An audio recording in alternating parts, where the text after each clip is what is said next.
right, here we are at I Didn't Sign Up for This. Carrie, what's going on today? Hey there, Tim. I have been thinking a lot about regrets, and it's been weighing on my mind a little bit. I've read a couple of articles on it, and I really think that the most important thing we can do is to break the patterns that we've established for ourselves, but also to live without regret. And I know that that's just free balling, running through the wind. You know, a lot of people are going to go, wait a minute, I need regret to anchor me and make me feel human. But I want to talk about that today. All right. And like when you say regret, I mean, like break that down for me. Give me an example. What are we saying? Well, I was reading an article about this woman was a nurse, and she actually wrote a book called The Top 5 Regrets of Dying. Her name's Bronnie Ware. And I read her article the other day, and she gave the top 5 regrets of people who were getting ready to leave this life and pass on to whatever's next. And I started thinking about that because we talked a lot about how either you live with intention today and you make choices that will allow you to achieve your ultimate goal, or at the end of your journey, you have major regrets, right? So procrastination and no choice falls into that. And I think that it's worth a visit. I mean, it was a really good article. I think that we all have had regrets in our lives. We have to brush them off, let go of them, come to terms with them. And it's difficult to do sometimes, especially when you're not being true to yourself, or you're not choosing the life that you truly want. Okay, so tell me this. What is the upside to a regret? I mean, psychologically in the human condition, why do we do that? Why do we look back, second guess, and go, oh gosh, I should have done it differently, and so now I will go through the 5 stages of grief over it, or I will I'll pay homage to my mistake by I will now be feeling regret. We'll have a moment of regret, everyone. Everyone stop. No, I think right. I can speak to my personal experience. I lived a lot of years in the box that was set up for me. And what I mean by that was trying to live up to everybody's expectations, or maybe the expectations that I had of myself just as much. And I got to a point where it was probably in my late 20s that I had this regret for things not working out the way that they should have. And so I was telling myself that my story should have been different. And because my story was different, I regretted not being true to my story that really didn't exist. Does that make sense? Yeah, it does. It absolutely does. Because what's happening there, well, okay, so here are the telltale signs for me, right? I look at my life and I consider how things have not turned out the way they should have, right? According to who? You're the only barometer. You're the only, there's exactly one judge, right? And you're wearing the robe, baby, and you're on the bench. It's you. You're the only person who gets to decide if that's true or not. And so, obviously it is according to you, right? People don't call you up and say, hey, I've been looking at your life here, your Facebook and whatnot, and you don't have enough friends, or You were voted most likely to succeed in high school, and you haven't done crap, so. And luckily, because I'm some total stranger who has never walked mile 1 in your shoes, I get to judge. Yeah, that person does not exist. And if that person does exist, yes, let's hope they get back on their medication, right? Because they're nuts. Well, and that leads to the very first of the 5, and that's I wish I'd had the courage to live a life true to myself, not the life others expected of me. That was number 1. And it goes back to that, nobody from high school is going to call you and say, man, you've done a really crappy job with this whole growing up thing. You're not exactly where I planned on you being when I charted it out when we were freshmen. But on some level, if you fast forward your life to the end of your life, you don't want that to be a regret. So start today and figure out how to have the courage and let go of the fear to live the life that you want to live, whatever that looks like. And of course, my question is, how do we know what others expect of us? And that's a great question. Because I'm here to tell you, okay, so one of my favorite old sayings with the kids, which I don't know if I came up with this one on my own or not, but I've said it so many times for so many years that I'm just going to take credit for it. If you are worried about what other people think of you, you would be incredibly surprised to realize how infrequently that happens. You mean it's not all about me?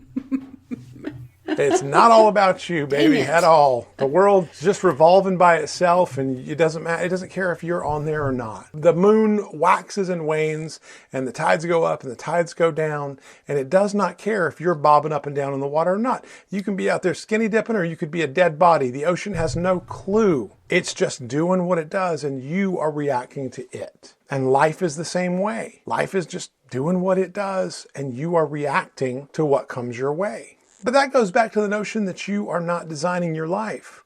Not you personally, but you know what I'm saying. People in general. Absolutely.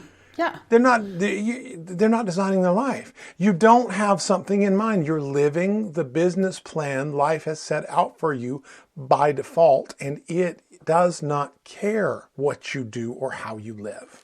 It doesn't care. Well, and I think that goes back to a parent and a child. What do you want for your kids? What do I want for my kids? I want them to be happy and to be self-actualized and to love themselves for who they are and just be okay with that person. And at the same time, to be willing to ever improve upon their condition, however they define that. But ultimately, It's just all about happiness, just unabated happiness is what I want for my children. Well, and I think all parents want their children to be happy and healthy. I've talked to I don't have kids myself, but I've talked to a lot of people, a lot of my friends have children, and they just want their kids to be happy and healthy. That's their primary concern. And I think the self-actualization shows that you care about their well-being and you want them to have a fulfilling life in addition to that. But happy, healthy, and fulfilled. Okay, so I'm sure that our parents wanted that for us. And everybody's parents, unless they're, not the best parents, they want their children to be happy and healthy. Right. So really the only expectation that our parents have for us is to be happy and healthy, whatever that looks like. So would it be accurate to say that the expectations we feel that other people have on us are actually projected and they come from us, not them? Absolutely. That's how we find ourselves. I used to have this friend, which let's not dig into. I dated this chick. That's code for I dated this woman for a while. Okay. Years back, okay? And let's just be honest here, right? I had this really good friend, and, we would hang out and go to ball games. No, we were, we dated. Whatever that means to you. I'm sure it meant that and a little bit more, probably. Okay, and so I could always tell what was going on in her life because she would accuse me of it, right? I could always tell what she was feeling because she would accuse me of it. She would come up and tell me, you feel alienated by my friendships at work. I'm like, oh, do I now? Well, that's good to hear. It's just written all over you. It's obvious that you feel alienated by my friendships at work, right? Or you feel like you need some more time to yourself because you think I'm smothering you. Just say it. Just say I'm smothering you. Well, all right, you're smothering me, whatever, okay? But I could always tell exactly what she was thinking because she would come and accuse me of it. She would just lay it out, Wow. Throw it down at my feet. And so because of that made it a little bit easier to kind of deal with the situation because I knew what was headed my way. But ultimately, we define who we are. There are so many people that I've talked to over the course of my career who say, I don't know what I want. I can't figure out what I want. And I will look back at them in all seriousness and say, really? Because I can tell you exactly what you want. I know exactly what you want. Tell me something. You still got that 3-bedroom house uptown? Yeah. You still driving that Prius? Yeah. You still making the same thing you did a couple of years ago out at the office? Yeah, I sure am. Those are all of the things that you want. You manifest exactly what you want. The problem is you're allowing what you want to come to you as opposed to sitting down as a conscious observer and deciding what it is you want. The minute you start wanting something else, your behavior will reflect that and you will change what you have. I agree with that completely. I think that, fortunately, it doesn't take everyone some dramatic life event to inspire change. It could just be something as simple as coming to terms with the fact that maybe I'm not happy in the relationship that I'm in, or I'm not happy in the job that I'm in. It's time for me to look for something else or look for someone else.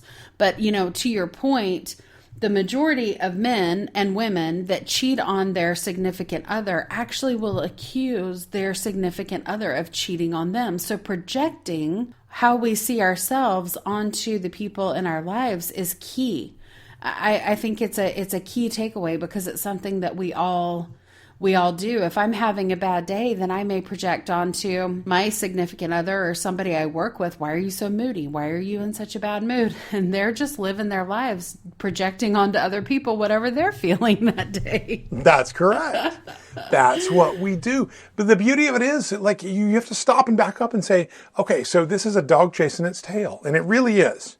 That's a really good metaphor for what we do in this life. We chase our own tail. Try to figure out, what is that thing back there? How can I get a hold of it? Once I get a hold of it, I realize it hurts and I don't want to get a hold of it. That's life. That's that accomplishment regret cycle.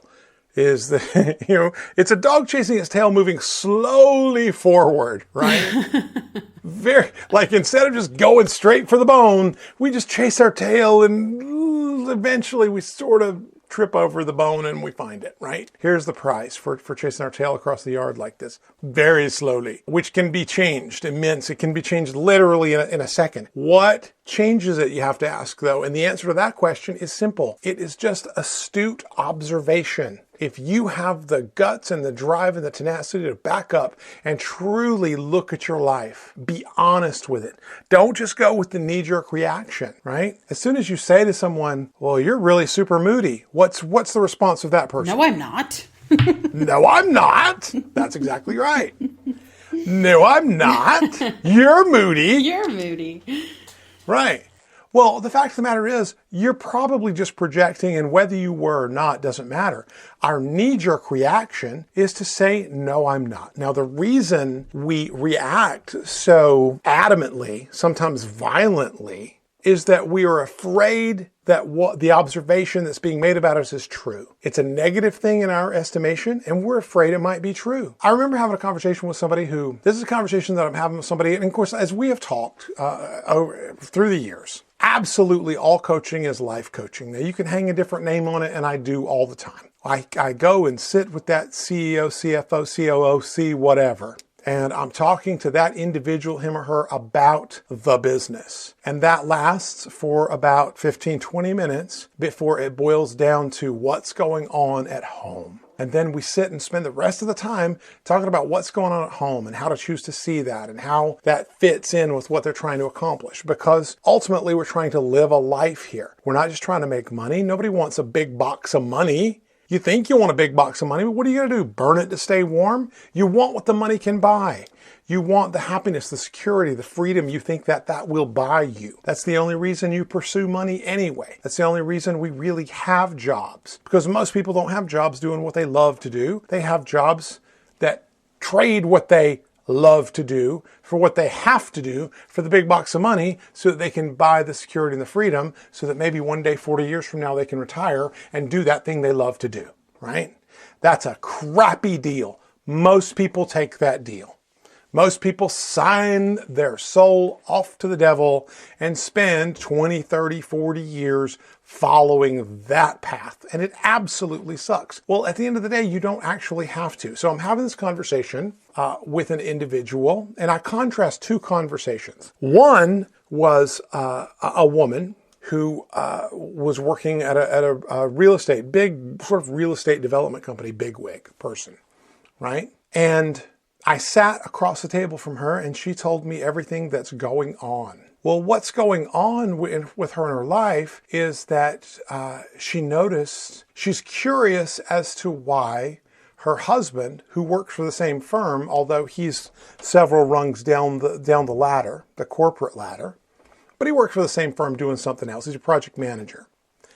And so he's the guy actually out on site building the building. He's he's wearing boots and jeans and she's wearing a suit. And she's closing deals on money and he's actually, helping guys raise beams and girders up into the buildings that are being built. And Right. she was like, it's really weird because I don't know, in the last couple of weeks, 3 weeks, he has been working out. He's lost a couple of pounds, not working out together. He is buying new clothes. He's wearing the clothes. He got a credit card in his own name. And the clincher was this morning he put on cologne. Uh-oh. Uh-oh. It's exactly what you think, right? Uh-huh. And so I ask her, do you think he's having an affair? And she just falls apart. Oh, I'm so afraid that he is. I know it. He's got to be. What else could it possibly be? Well, the answer is it could possibly be a lot of other things, right? Absolutely. It could possibly be a lot of other things. Now, I contrast that with a woman who is also higher up in more of a family business. She's given me the rundown of a similar situation. I can't figure out what is going on with this guy. Because, and it wasn't actually cologne, but for the sake of argument, let's suppose it was. Let's say it's exactly alike. Because it's close enough. Like, he's doing this, and he's doing that, and he's lost a few pounds, right? And he actually, he's putting on cologne these days. And I ask her, do you think he's having an affair? Well, she breaks down too, into fits of laughter. She starts laughing herself senseless. She finally looks up at me, laughing uncontrollably, tears running down her face, and says, you do not know this man at all, do you? And I'm like, no, sister, I don't. I don't know him at all. Okay? So now, when it boiled down to it, one of them, the first one, her husband's stepping out on her. The second one, her husband's having mini strokes and he thinks he's 35 again, right? Oh, that's awesome. Absolutely. Right? It is. And it's like, well, oh my God, we got to get him on some blood thinners, right? We got problems. This is a medical condition. Oh, it was so funny though. I loved it. I love that story because the notion of her husband, the older lady, the notion of her husband stepping out on her and having an affair was so incredibly foreign to her that it did not exist inside of her, right? She couldn't react to it. I may as well have been speaking a foreign language talking to her. As a matter of fact, I've used that example quite frequently and effectively. Imagine for a second that somebody comes in, storms into your office, throws the door open, hangs the phone up in front of you, right? That you're on a call, and starts just absolutely railing on you, talking about what a horrible person you are and how stupid you are and how careless you are. And how, it's a curse to earth and condemning your mom for bringing you into this world, okay? So hitting on all cylinders, all possible parts of your life that could be bad. This dude's telling you all about it, right? What is your initial reaction? Why are you so moody? No, I'm not. What did I do to you? Your initial reaction is resistance. Would you agree with that? Somebody makes all of these claims and all of these attacks, and your initial reaction, just like the moody person we talked about a minute ago, is to resist. I'm just going to resist. I've got to resist this. Now, suppose for a minute that the exact same thing happened, the exact same words were spoken with the same level of intensity, except this guy is speaking Mandarin. You don't understand a bleeping word of it. Now what do you do? Well, my defenses would not be up. That's correct. I would argue you're doing exactly what you're doing right now. You would laugh. Right. You would laugh. Absolutely, yeah. The language does not exist within you. It just you can't even comprehend the notion of anything that person is saying because you don't speak the language, okay? Well, back to my original example of the two women. The older lady, her husband having an affair, she didn't even speak the language, right? All she could do was laugh because she didn't even speak the language. And luckily he got on some, warfarin or something and things settled down. He's right? fine. He's fine. He's okay, right? He got through. He's retired now, but he got through. It was all okay. And the other one, I kind of lost track of because she became so upset at me ultimately when I pointed out that he might be having an affair, which he was, absolutely. She approached him about it and he got really angry with me, and then she came back to me and said, oh, well, you're just a horrible person and you're just, you're trying to steal me away from my husband or something, right? Oh, it was just my some goodness. crazy stuff. And so we ended that contract and, I haven't worked with that person since. And I did hear through the grapevine that they were going through a rough patch because he had had an affair, right? Wow.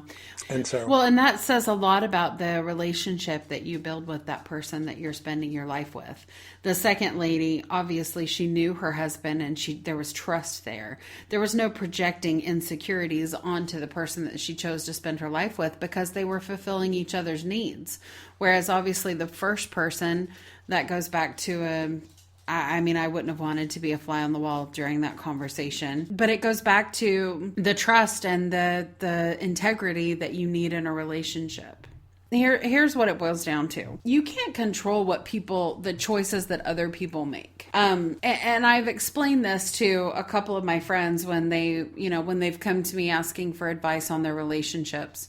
You cannot control the choice that the person makes in your life and how it impacts your life. The only thing you can control is how you respond to it.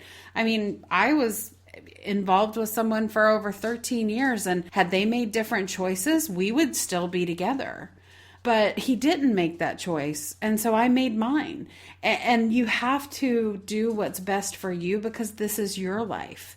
And I don't want to go off on a relationship tangent, but if you're not getting today what you need from the person that you're with, and they put on cologne one day and instead of laughing at the situation you're accusing, there's an issue there that needs to be addressed. But you also have to look at it as an opportunity and realize that everything that we go through is a lesson for us. But you got to quit projecting what you're feeling onto the people around you. You have to stop. You have to take a minute and say, okay, wait a minute.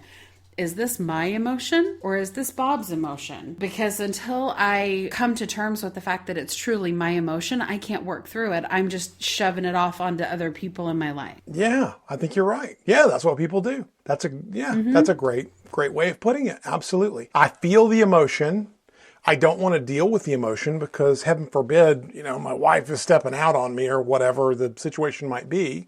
Well, emotionally, I can't handle that. I don't even want to look there. I can't even look at that. I don't want to be able to understand that language at all. And so I schlep on down to the office and, I don't know, accuse my business partners of cheating on me or something. Accuse my business partners of trying to carve me out of the company. I know you are. You're going around behind my back. To get me. You're courting outside funds. You're looking for investment capital. You want to buy me out. You want to force my hand, don't you? No, man, I just take the garbage out here. I'm a contract employee. Whatever it is, you know what I'm saying? Well, but ultimately it boils down to, your paradigms and what you believe. It comes down to what you believe. You behave based on what your beliefs are.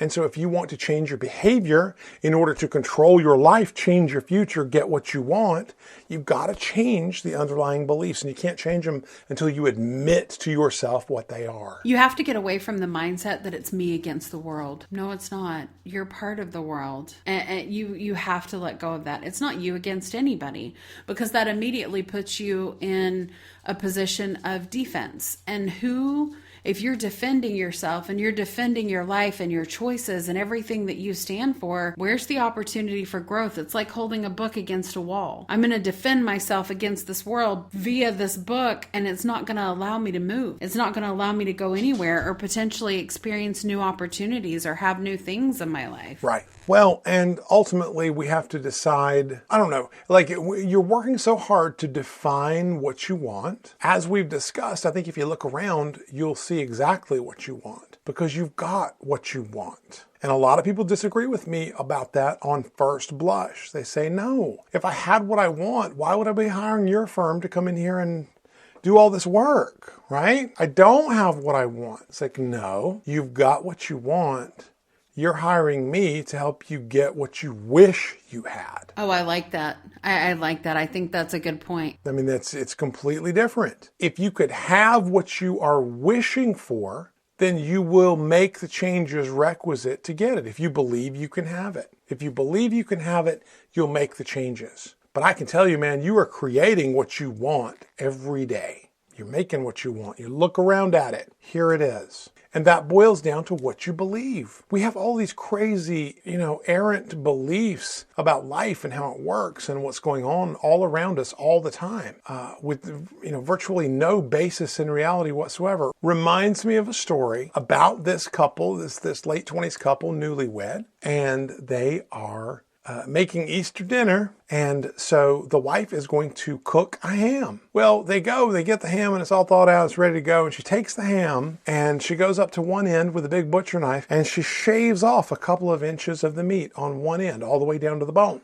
And then she goes to the other end and she shaves off the meat all the way down to the bone on the other end as well, leaving, a pound of meat or more that is just going to be thrown away, given to the dogs or whatever. Well, her husband, who has never seen her cook a ham before because they're newlyweds, asks her about it. It's like, why are you shaving off both ends of the ham? Well, at first, she's quite defensive, just absolutely indignant. She's like, look, my mama showed me how to cook ham, and we've been cooking ham for years. And why don't you just go sit in the living room where you belong and watch a ball game, right? She's like, I will do the cooking around here. I will cook the ham. We cook it the way we cook it for a reason.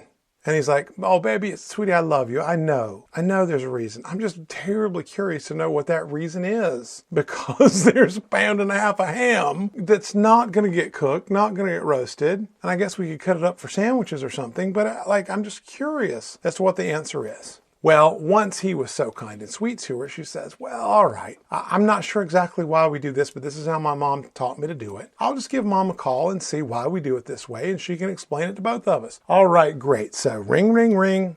It's a holiday. Mom's at home. She answers the phone. Hey, mama. Hey, sweetie. Blah, blah, blah. Hey, tell me something. Why do we cut both ends of the ham off before we put it in the oven? That's how you showed me how to do it growing up. And I'm just wondering, exactly why do we do it that way? What does that do? Like, allow it to cook faster or release more of the rendered fats? Or it's got to be something. Why do we do it that way? And the mom's like, well, I don't really know. That's how my mom, your grandmother, showed me how to cook ham. And so I have no idea why we cut the ends of the ham off. I just know we always have. Oh, okay. But I'll tell you what, as long as we got you on the phone, we'll do a three-way call and we'll get your grandmother on the phone. Well, it's a holiday. Grandma's retired. She's at home, right? She picks up the phone. And it's just like, oh, hello, sweetie, my favorite girls. This is fantastic. This is wonderful. So tell me, Grandma, why do we cut an inch off both ends of this ham before we roast it? Before we put the sugar or the cinnamon on, before we roast it, we cut off a couple inches of meat, right? And I'm just curious as to why you taught Mom to do that and she taught me to do that. And the grandma's answer is, oh, well, because a full-size ham won't fit in my oven. I've got a tiny little oven. And so I've got to cut the ends off the ham so it'll fit in the oven. And so here they are, 30 years later. 3 generations of ham cutters. 3 generations of ham cutters based on the tiny little oven in the grandma's little home out in the country. Because she had a tiny little oven. Oh, too right? funny. But that's what we do. That's what we do. Not only do we take those paradigms that we've carried with us through the ages and say, this is how the world is, and we carry it forward, but it's all based on those paradigms, and then we defend those paradigms adamantly. Don't you question the fact that we waste a pound of ham on every ham. That's how it is, man. That's how it is. But when you're willing to introspect, look into yourself, and say, why is that how it is, I wonder? And if you have the nerve to do that, you very quickly realize why you're doing what you're doing, why you're getting what you've got, and you admit that what you've got is exactly what you want based on those false paradigms that you're holding on to. You change the paradigm, you change the belief system, you change the behavior, and then you get different things. And you can define that. You decide for yourself. Right. Well, and that's a question that I run into when I'm doing private sessions with people. We'll put together a plan and I'll ask them to, whatever form of accountability, whether it's a text message letting me know how it's going or it's another meeting, you would be well, maybe you wouldn't be surprised, but most people would be surprised. You're paying a life coach to help you chart out your plan to obtain what you wish you had, to your point. And then when it comes down to doing the work, if there's a gap in the actions that you need to take, why is that? And so I will, when I do my check-in calls with my clients and we're going through the different action items that they've been given, if they're not accomplishing those action items, my first question to them is why? Why did you not do it? Well, I didn't have time. Okay, we all have time. We all have the same amount of time. There's something deeper there. Is it a fear that you need to dive into? Is it a comfortable state that you don't want to leave? You have to identify the behavior and the emotion behind the obstacle or behind why your paradigm isn't changing. You have to stop and say, is this real? Or is it a belief system that I'm apprehensive to let go of? And nobody can answer that but you. But you have to do the work. You have to go through the exercises. I mean, I think that's the problem that most people have, is they don't want more muscles, because if they did, they would be engaged in the behavior that creates more muscle. They do, in fact, wish they had more muscle, and got to go from a wish to a want so that you can take the action that creates that thing that you now want. That wish has got to graduate up to a want so that you can engage in the behavior that creates that, which means, so just the way you have to exercise to change the shape of that body so that that wish that you had more muscularity becomes a want. When it's a want, you actually get up out of the chair and start doing stuff. And by taking that action, you start to see the results, and then that changes the paradigm, right?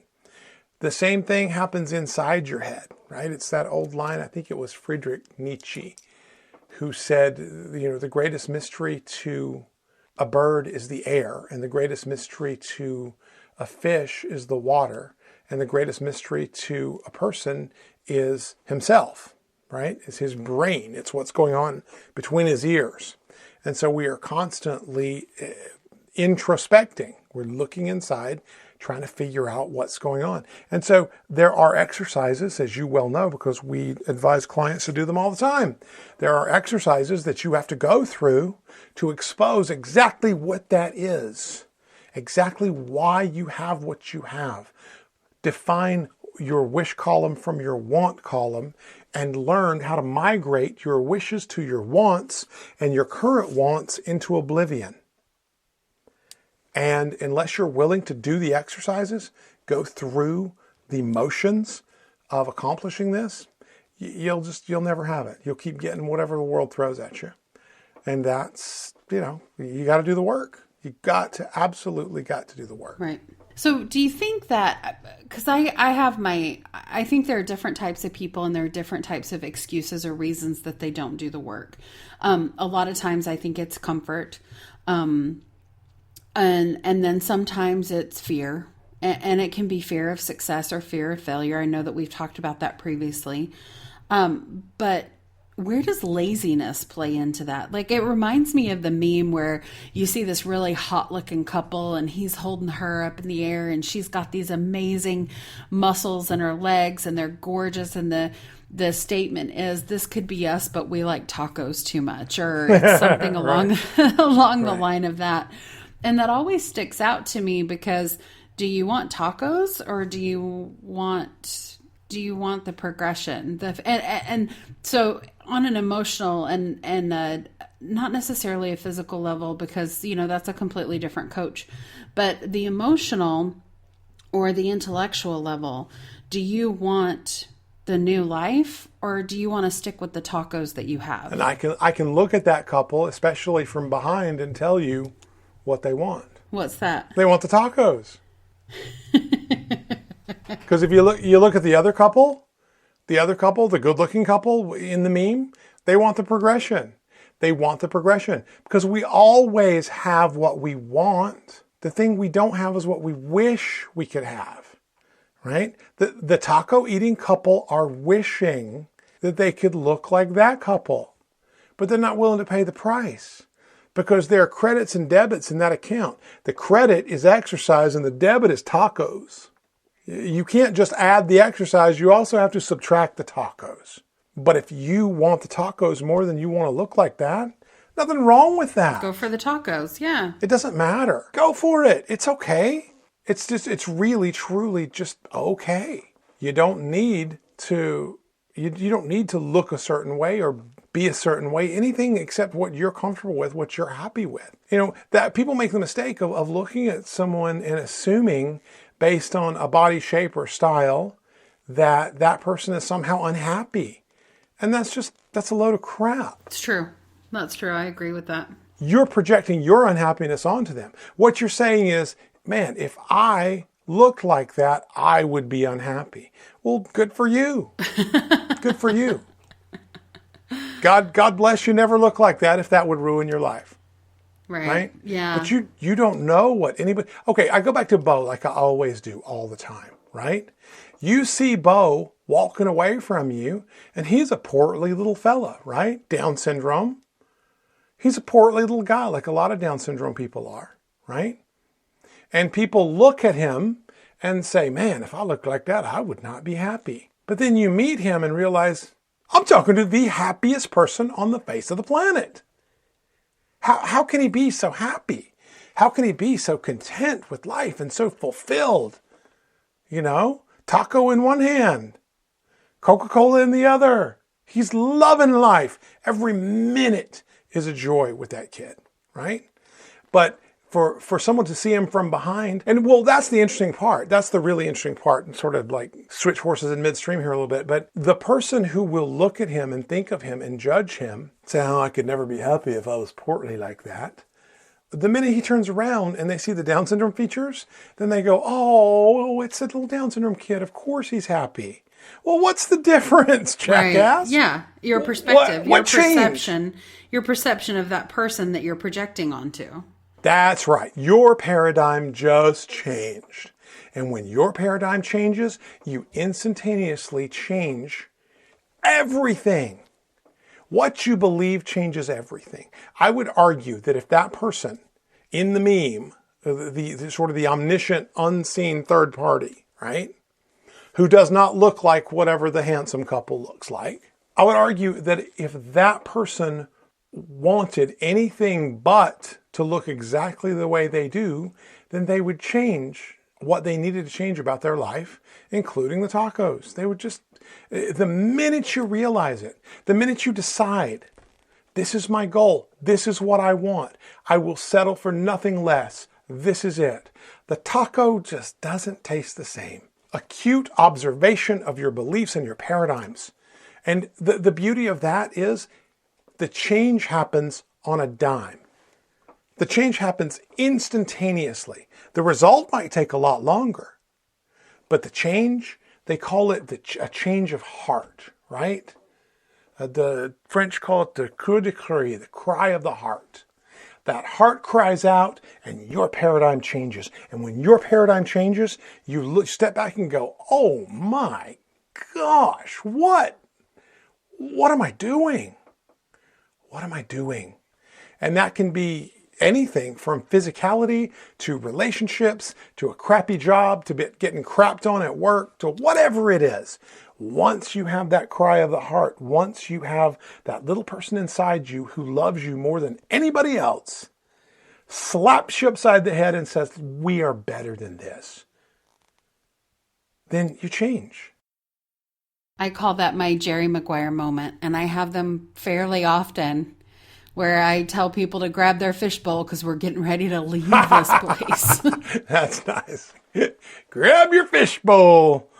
Grab your fishbowl. We're heading out. We're out of here. And it's fun to see the reaction, because when someone has that Jerry Maguire moment, they can never go back to the person that they were before. And that's when change truly happens. You know, going back to that article, I won't really go into all of the other 5 things, but the other one that stood out to me that I think that we need to talk about is the one regret that a lot of people had, one out of the top 5, was I wish that I had allowed myself to be happier. What? It's breathtaking. It's so profound. So allow yourself to be happy. If you're not happy, you need to get the hell out, have your Jerry Maguire moment, grab your fishbowl, and do what it takes to make yourself happy. Absolutely.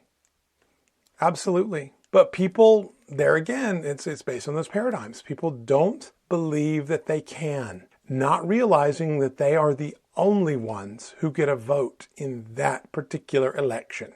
You're the only one who gets a vote on that. A lot of people want to be happier, but at the end of the day, they're not willing to do what it takes to have that happiness. And that gets construed as, well, I can't allow myself to be happy like that. Well, yeah, you can. You just do.